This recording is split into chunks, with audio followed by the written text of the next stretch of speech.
ముద్రగడ పద్మనాభం సంస్మరణ సభలో పలువురు ప్రముఖులు ఆయనతో ఉన్న అనుబంధాన్ని గుర్తు చేసుకుంటూ నివాళులర్పించారు. ఈ సందర్భంగా ప్రముఖ అడ్వకేట్ రజనీ చేసిన వ్యాఖ్యలు చర్చనీయాంశంగా మారాయి. ముద్రగడ పద్మనాభం నిజాయితీకి నిలువెత్తు నిదర్శనమని ఆమె కొనియాడారు. కాపు సమాజం ఉన్నంతకాలం ముద్రగడ పేరు చిరస్థాయిగా వినిపిస్తూనే ఉంటుందని అన్నారు. ముద్రగడ జీవితమంతా ప్రజల కోసం, సమాజం కోసం అంకితమైందని పేర్కొన్నారు. అలాగే పవన్ కళ్యాణ్, ముద్రగడ మధ్య గతంలో జరిగిన రాజకీయ పరిణామాలపై కూడా రజనీ స్పందించారు. ఈ అంశానికి సంబంధించి తన అభిప్రాయాలను వెల్లడిస్తూ కీలక వ్యాఖ్యలు చేశారు. ముద్రగడ పద్మనాభం సంస్మరణ సభ చాలా భారీగా జరిగింది. చాలా మంది ముద్రగడ అభిమానులు, అనుచరులు వచ్చారు. ముద్రగడ ఈ సమాజం కోసం, ప్రజల కోసం, ఆయన నమ్ముకున్న వాళ్ళ కోసం ఏం చేశారు, ఎంతవరకు అయినా పోరాడే మనస్తత్వం ఆయనది అంటూ చాలా మంది కొనియాడారు. సభ అయితే చాలా సక్సెస్ అయింది.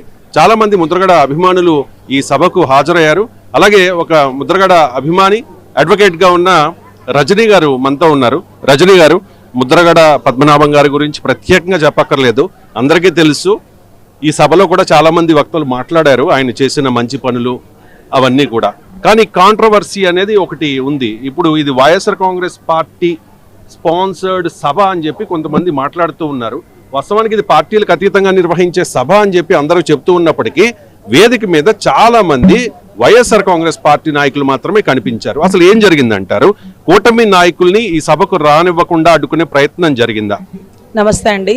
ముఖ్యంగా మీరు ఇందాక 10 సార్లు ముద్రగడ అంటుంటే చాలా బాధ అనిపిస్తుంది. ముద్రగడ గారు అనండి, ఆ ఇంటి పేరుకు కూడా మర్యాద ఇవ్వాల్సిందే. ఎందుకంటే ఆయన ఎప్పుడు కూడా శత్రువుని కూడా అండి అని సంబోధించేటటువంటి గొప్ప మహోన్నతమైన గుణం అండి. ఎంతమంది ఇంటికి వచ్చినా సరే మర్యాదపూర్వకంగా అండి అంటూ భోజనం తినిపించేటటువంటి పరిస్థితి గల నెలకొన్న నాయకుడు.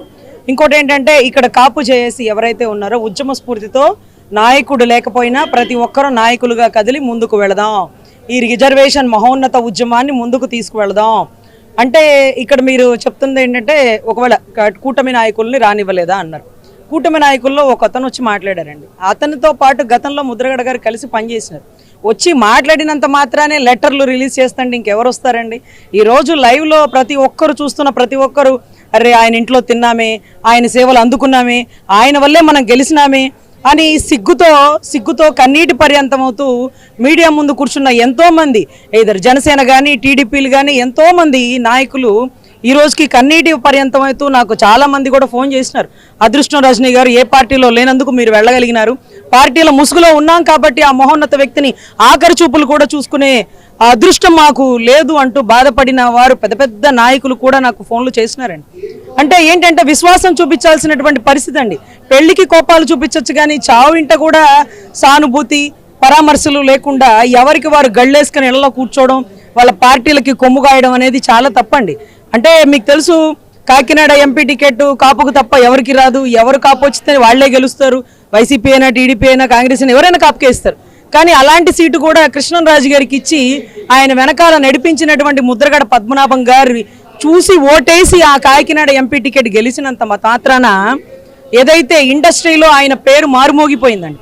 దాసరి నారాయణరావు గారి గర్జనతో మా జాతి మీద దాడి చేస్తారా, ఖబర్దార్ అంటూ ఆయన విసిరినటువంటి మాటల తూటాలు ఇవాళ రోజు ఆ ధైర్య సాహసాలు కులంలో ఎవ్వరికీ లేవండి. ఎవరికి లేవు, ఎవరికి రావు. దాసరి నారాయణరావు గారి తర్వాత మళ్ళీ గర్జించే గొంతులాగా వినపడిన ముద్రగడ పద్మనాభం గారి లెటర్ చూస్తేనే కూటమి నాయకులకు వెన్నులో వణుకు పుడుతుంది. అలాంటిది ఆయన ఒక స్టేట్మెంట్ ఇచ్చాడు అంటే దాని ప్రభావ తీవ్రత ఎంతవరకు వెళ్ళిపోతుందో వాళ్ళు ఊహించగలరు. ఇంకొకటి ఏంటంటే, మనిషి చనిపోతే ఆ ఆశ అంతటితో పోతుందేమో అనుకుంటారు, కానీ ఎన్ని గుండెల్లో చెరగని ముద్ర వేశారో ఆ ముద్రగడ గారి అంశం మా అందరికీ ఉందండి. ఎప్పుడు మన చెయ్యి పెట్టే స్థాయిలోనే ఉండాలి, భిక్షాటన చేసే స్థాయిలో మనం ఉండకూడదు అన్న మున్సూబు గారి మనవడి గారి మాట మా అందరికీ మారుమోగుతుంది. వీరరాఘవయ్య అనే పేరు ఈ జిల్లాల పరిసర ప్రాంతాల్లో ఎంతమంది ఇళ్లలో పెట్టుకున్నారో మాకు తెలుసండి. రానున్న కాలంలో ఆ ఇంటి పేరు ప్రస్తావించినా సరే ముద్రగడ అనకుండా ముద్రగడ గారు అనండి. ఎందుకంటే అండి అనే పద సంబోధనం మర్యాదతో కూరుకున్నటువంటి మాట చిట్ట చివరి వరకు మంచంలో ఉన్న రోజు కూడా ఆయన అండి జగన్ గారిని వద్దులేండి, నేను ఇంటికి వచ్చాక కలుస్తానులేండి అని చెప్పండి అని మాట్లాడినటువంటి మహోన్నత వ్యక్తి గురించి దయచేసి మర్యాద ఇస్తే బాగుంటుందని ప్రతి ఒక్క మీడియా మిత్రులకి, నాయకులకు కూడా చెప్తున్నాను. ఓకే, మీరు చెప్తున్నట్టుగా ముద్రగడ గారు వైసీపీ నేత. ఆయన చివరి మజిలీలో రాజకీయంగా వైఎస్ఆర్ కాంగ్రెస్ పార్టీ కండువా కప్పుకున్నారు, వైసీపీలో జాయిన్ అయ్యారు జగన్ సమక్షంలో. కానీ ఆయన అంత్యక్రియలు కూడా జగన్ డైరెక్షన్లో జరిగాయి. ఆయన హిందువు, అంత్యక్రియలు దహన సంస్కారాలు చేయాలి కాదు, ఆయన క్రిస్టియన్, అంటే జగన్ క్రిస్టియన్ కాబట్టి ఈయన క్రిస్టియన్ మత సాంప్రదాయాల ప్రకారం ఖననం చేయించారు అని కూడా మాట్లాడే వాళ్ళకి మీరు ఇచ్చే సమాధానం ఏంటి? సార్, చావుని కూడా రాజకీయం చేద్దాం అనుకున్న కూటమి నేతలకి రక్తదానం చేసిన చిరంజీవి గారిని రక్తం అమ్ముకున్నాడు అంటూ ప్రాపకాండ చేసి రాజకీయాల్లో కూడా నిలవలేనంత విధంగా ఆయన్ని కుటుంబాన్ని దుర్భాషలాడిన చరిత్ర కూటమిలో బలమైన పార్టీ వారికి ఉంది, మాకు తెలుసు. సో ఈరోజు కులంలో మరొక వ్యక్తి ఇచ్చిన మాట నిలబెట్టుకుంటూ పేరు మార్చుకున్నారు. ఖననం అనేది ఆయన ముందుగానే చెప్పి రాసి ఉన్న లేఖ. ముద్రగడ పద్మనాభ రెడ్డి అంటే ఇచ్చిన మాట నిలబెట్టుకున్నాడుగా మార్చుకున్నాడు. కానీ పాడె మోయడానికి ఎన్ని రూల్స్ ఉంటాయో తెలుసా అండి? ఎవరన్నా ఎక్కడన్నా చూడడానికి వెళ్ళినప్పుడు అరే చూస్తే చూసేవరా పాడి మాత్రం మొయ్యి మాకరాల మొయ్యకూడదురా అనేవారు. అలాంటిది ఏమాత్రం నిర్మోహమాటం లేకుండా పెద్దరెడ్డి గారు ముద్రగడ పద్మనాభ రెడ్డిగా పేరు మార్చుకున్నటువంటి మహోన్నత వ్యక్తి పాడెమోసి బహుశా ఆయన రుణాన్ని ఆయన తీర్చేసుకున్నారేమో. ఇంకా దాని గురించి మాట్లాడుతూ కూడా రాజకీయం చేసే దౌర్భాగ్యులకి అరే చావు ఒక చరిత్రరా, అది రంగా గారి తర్వాత వచ్చింది, ముద్రగడ గారికేరా, మీరు 10 సార్లు చచ్చినా ఈ చావు మీకు రాదురా, చచ్చినా కూడా చరిత్రలో నిలబడే నాయకులురా మా కాపు జాతి నాయకులని మరొక్కసారి ఈ ప్రజలు గుర్తించేలా చేసినారండి. ఆయన కాపు కాదు రెడ్డి అనే వాళ్ళకి మీరు ఇచ్చే సమాధానం ఏంటి? సార్, కాపు కాదు రెడ్డి కాదు సార్. ఈరోజు ఏదైతే తులసిరెడ్డి గారు ఎన్నోసార్లు డిబేట్లో ఉన్నప్పుడు కూడా ఆయన చెప్పేవాళ్ళు అమ్మ నేను బలిజల్లమ్మ అని, అదేంటి సార్ పేరు చివరి రెడ్డి ఉంది కదా అనేవాళ్ళు. అలాగే రఘువీరారెడ్డి గారు ఇంకో కులమట, గీతారెడ్డి గారు ఇంకో కులమట. అంటే కులాన్ని మార్చుకునే గజెట్ ఈ రాష్ట్రంలో కాదు దేశంలోనే లేదు. మాట ప్రకారం పేరు తిప్పి పెట్టుకుంటాననే వాళ్ళు కొంతమంది ఉన్నారు, రాజకీయం వదిలేస్తామనే వాళ్ళు కొంతమంది ఉన్నారు. నేను పలానా వాళ్ళ కోసమే పార్టీలు పెట్టాను, పలానా వాళ్ళకి న్యాయం చేయకపోతే పార్టీలు మూసేస్తానన్న వాళ్ళు కూడా ఈరోజు పార్టీ మూయకుండా పదవుల కోసం మోచేతి నీళ్లు తాగుతున్న వాళ్ళం కూడా మేము చూసినాం. అలాంటిది ఇచ్చిన మాట నిలబెట్టుకుంటూ పదవిని తృణప్రాయంగా వదిలేసిన వాడు మావోడు. ప్రాణాన్ని కూడా లెక్క చేయకుండా 2 లివర్వల్లు పెట్టుకుని ఏది పోలవరం పునరావాసతుల కోసం నిరాహార దీక్షలు చేసినోడు మావోడు. జాతి ప్రయోజనాల కోసం ముందుకు వెళ్తూ ఈరోజు మీరు చూసినారు జార్ఖండ్లో బిర్సా ముండా ఒక జాతి నాయకుడు ఎలాగా చెక్కు చదరంగా నిలబడిపోయినాడో, దళిత జాతి కోసం పోరాడిన అంబేద్కర్ గారు ఎలా నిలబడిపోయారో, కొమరం భీమ్ అంటూ గర్జించే పులి ఎలా నిలబడిపోయిందో, అలాగే కాపు జాతి మహోన్నత పోరాటంలో ముందస్తు పాత్ర పోషించినటువంటి వ్యక్తి ముద్రగడ గారు చచ్చే చివరి వరకు, కాపులు అంతమయ్యే వరకు ఉండవలసిన పేరు, వినపడవలసిన పేరు ఆయనది ఒక్కడేనండి. జై ముద్రగడ గారు. ముద్రగడ గారి సంస్మరణ సభలో రాజకీయాలు అయితే మాట్లాడొద్దు, కానీ సోషల్ మీడియాలో అవ్వచ్చు కొంతమంది నాయకులు మాట్లాడుతూ ఉన్నారు కాబట్టి అడుగుతూ ఉన్నా.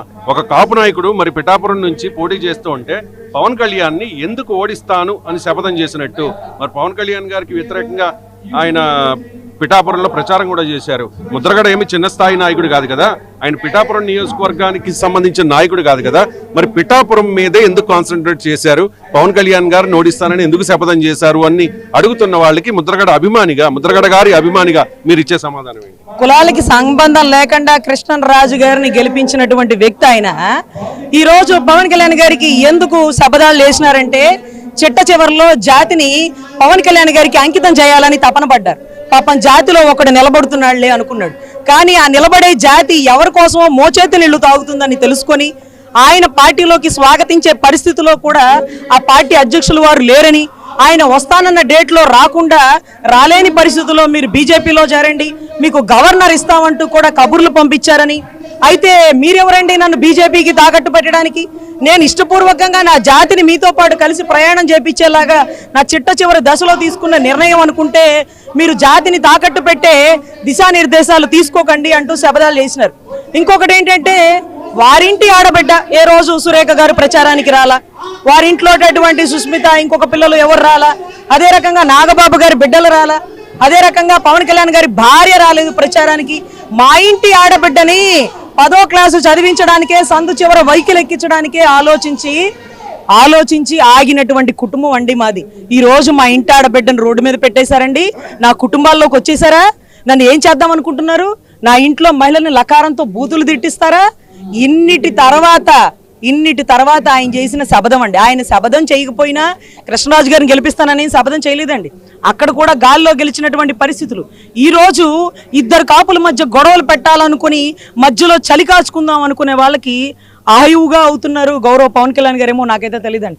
ఎందుకంటే మనం చెప్పుకోవాలా, ఈరోజు ఎప్పుడు విభజించు పాలించు అనే విధంగా వీరిద్దరూ కలిసి వెళితే ఈరోజు జాతికి ఎంత ప్రయోజనాలు దక్కుండేవో. ఈ రోజు ఇద్దరిని విభజించి ఒకరికి పదవీకాంక్ష చూపించి ఆయన వెనకానే తిప్పుకుంటూ ఈ రోజు కాపులని తాకట్టు పెట్టేస్తున్నారేమోనంటూ ఎంతో మంది మాట్లాడుతున్నారు. వారిద్దరూ కలిసి ఉంటే చూసి సంతోషించాల్సినటువంటి జాతి మాది. కలవకుండా పవన్ కళ్యాణ్ గారిని ముద్రగడ గారిని కలవకుండా అడ్డుకున్న శక్తి ఏంటి? ఎవరు ఆ వ్యక్తి? ఏమండి, ఆయన పార్టీలో చేరిపోదాం, పవన్ కళ్యాణ్ గారి వెనకాల పైనిద్దామంటూ 300 గాజు గ్లాసులు తెప్పించి అందరితో మాట్లాడి, అరే మనం ఈ గాజు గ్లాస్ పట్టుకొని నడవాలండి, ఆయనకి సంఘీభావం తెలపాలండి అని మనస్ఫూర్తిగా అనుకున్న వ్యక్తిని వీరిద్దరిని దూరం చేసిన వ్యక్తి గౌరవప్రప్రదమంగా ఎవరుంటారో కూటమి నాయకులకి ప్రతి ఒక్కరికి తెలుసండి. ఓపెన్ గా చెప్పాలంటే గౌరవ చంద్రబాబు గారు గుర్తుపెట్టుకోవాలి, చచ్చిపోతే ఆశ చచ్చిపోతుందేమో అనుకున్నారు. ప్రతి ఒక్క మాలాంటి యువతలో కూడా ఆశ పైకి లేపినారు. ఈ రోజు చూడండి ఉద్యమం ఎంత ప్రబిజలుతుందో. నాయకులు, వైసీపీ నాయకులు మేము వచ్చి ఉద్యమంలో పాల్గొంటామన్నా మేము ఒకటే చెప్తున్నాం, అయ్యా తమరు పాల్గొనాలంటే ముద్రగడ పద్మనాభం గారి లాగా మీ పదవులకి రాజీనామా చేసి ఉద్యమంలో ఉండాలి. కాపు జాతి ఔన్నత్యాన్ని ముందుకు తీసుకువెళ్ళాలి.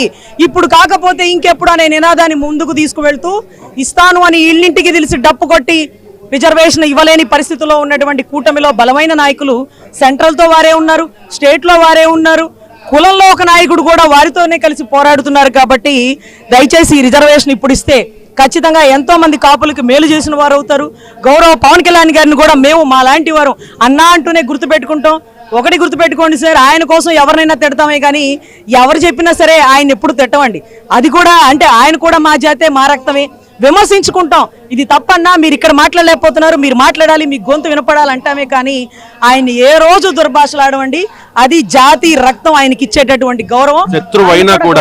శత్రువైనా కూడా చనిపోతే అయ్యో పాపం అంటాం, వీలైతే పరామర్శకు వెళ్తాం, సంతాపం వ్యక్తం చేస్తాం, లేకపోతే కామ్గా ఉంటాం.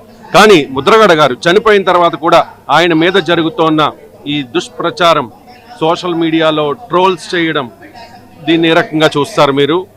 అండ్ దీని వెనక ఉన్నది ఎవరు? అంటే కొంతమంది అఫీషియల్ సోషల్ మీడియాలోనే కొన్ని పోస్టులు పెడుతూ ఉన్నారు. వాటిని అధిష్టానం కూడా వారి పార్టీల అధిష్టానం కూడా ఖండించలేని పరిస్థితి. ఏమంటారు సార్? చనిపోయిన ఆయన వారికి ఇంకా బతికే ఉన్నట్టు కనపడుతుందేమో, ఎదురుగా పోరాటం చేస్తున్నారని భావిస్తున్నారేమో. చనిపోయిన వ్యక్తి మీద కూడా పోస్టులు పెడుతున్నారంటే ఆయన జనాల్లో ఇంకా బతికున్నాడని భావిస్తున్నారు. శత్రువు ఎప్పుడు చనిపోడు, ఆయన ఆశ తీరే వరకు జనాల గుండెల్లో ఆయన ముద్రగడగా ఒక ముద్ర వేసుకుంటారు. ఈ రోజు ఆయన ముందు ఫేస్బుక్ లో పోస్టులు పెడుతున్నారంటే ఒకటే గుర్తుపెట్టుకోండి, ఆయన చూసి భయపడుతున్నారు. ఆయన చనిపోయినా కానీ భయపడుతున్నారు. బతికుండి ఆయన ఏ లెటర్ రిలీజ్ చేస్తారా, ఎవరికే సందేశం ఇస్తారా, దాని మధ్య 1,00,000 పైచులకు జనం వస్తూ తుని ఉద్యమం ఎంత గొప్పగా ముందుకు సాగిందో మా అందరికీ గుర్తుందండి. చనిపోయిన వ్యక్తిని చూసి కూడా భయపడి వణుకు పుట్టినటువంటి అధికార పార్టీ వారు, కూటమి పార్టీ నేతలకు ఒకటే చెప్తున్నాం, అయ్యా మా రిజర్వేషన్ ఉద్యమం వచ్చే వరకు మీలో ఉండే నాయకులు కూడా బయటకు వచ్చి, కాపు నాయకులు, కాపు కోటాలో టికెట్ తీసుకున్న వాళ్ళు, కాపుల ఓటింగ్ మీద బతికే వాళ్ళు కూడా బయటికి రావాలా. రాకపోతే ఈసారి దగ్గరుండి ఓడించే పరిస్థితిలో కాపు జాతి నెలకొనింది. అందరం ఒక దాడి మీదకి వస్తున్నాం. వైసీపీలో కూడా వచ్చేవారు ఎవరన్నా ఉంటే రాజీనామాలు చేసి రెండయ్యా, కాపులకి మళ్ళీ కుల ముద్రల లాగా అదేంటి ఒక పార్టీ ముద్రలు వేయకుండా అందరూ కలిసి మూకుముడిగా ఇప్పుడు కాకపోతే ఇంకెప్పుడు అనే నినాదంతో ముందుకెళ్లాలని మనస్ఫూర్తిగా కోరుకుంటూ, ఇచ్చే చెయ్యే కానీ ఆ యాచించే చెయ్యి కాదు మున్సూబు గారి మనవడిది, వీర రాఘవయ్య గారి కొడుకుదని మరొక్కసారి చెప్పుకుంటూ ధన్యవాదాలు. జై ముద్రగడ. జై ముద్రగడ. ముద్రగడ పద్మనాభం గారికి జై. ముద్రగడ పద్మనాభం గారికి జై. విజయవాడలో మంత్రి నాదెండ్ల మనోహర్ పర్యటించారు.